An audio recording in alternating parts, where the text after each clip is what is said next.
लक्ष्मणजी गायकवाड, सन्माननीय अध्यक्ष महोदय, आदरणीय मान्यवर, इथे उपस्थित सर्व माझ्या मित्र आणि मैत्रिणींनो, तुम्हा सर्वांना माझा क्रांतिपूर्ण जय भीम। आज मला आयोजकांनी या परिसंवादात माझा विषय मांडण्याची जी संधी दिली त्याबद्दल मी त्यांचे आभार मानते।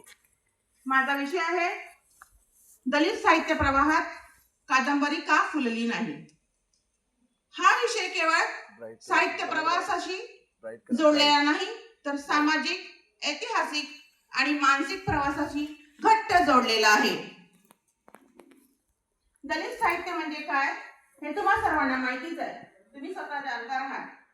तरी माझा विषय दलित साहित्य प्रवाहात कादंबरी का फुलली नाही हा असल्यामुळे मला तुमच्याशी थोडे दलित साहित्याबद्दल बोलावेसे वाटते। दलित साहित्य म्हणजे समाजातील शोषित, वंचित, दलित, गरीब आणि पीडितांच्या भावना आणि संघर्षाची जिवंत साक्ष। दलित साहित्याचा उगम हा दडपशाही विरुद्धचा आवाज आणि आत्मप्रत्ययाचा प्रयत्न म्हणून झाला। सुरुवातीच्या दलित साहित्यात दलित लेखकांनी स्वतःच्या आयुष्याचे दुःख, सत्य आणि संघर्ष थेटपणे मांडला। त्यामुळे आत्मकथा हा प्रकार अधिक नैसर्गिक आणि प्रभावी वाटला।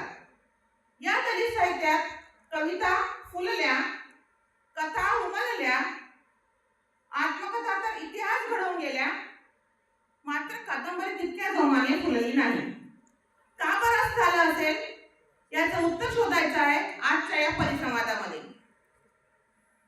यासाठी आपल्याला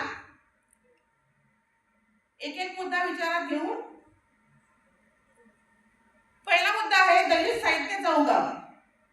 मित्रांनो, आपल्याला माहितीच आहे की दलित साहित्याचा उगम हा मानवी संघर्षातून झाला। डॉक्टर बाबासाहेब आंबेडकर यांनी जिवंत झालेली मानवी मने सुप्त निद्रेतून जागी झाली आणि त्यांच्या विचाराने प्रेरित होऊन पुन्हा आत्मसन्मानाने जगू लागली। शिका, संघटित व्हा आणि संघर्ष करा या त्यांच्या विचाराने संपूर्ण समाजाच्या चेतनेला जाग आली आणि हीच चेतना त्यांच्या साहित्यात उतरली आणि दलित लेखकांनी लिहायला सुरुवात केली। आपल्या आयुष्याची चित्रकथा, स्वतःच्या अनुभवाची साक्ष आणि तत्कालीन समाज व्यवस्था त्यांनी लिहिले। उदाहरण द्यायचे झाले तर बाबूराव बागुल, शंकरराव खरात, दया पवार, नामदेव ढसाळ, शरणकुमार नंबाळी इत्यादी यांनी समाजातील कठोर वास्तव थेट शब्दात मांडले। त्यांच्या कवितांमध्ये आक्रोश होता, दुःख, संघर्ष होते, कथांमध्ये विद्रोह होता, तर आत्मकथांमध्ये अंतःकरणावर पडलेले घाव होते।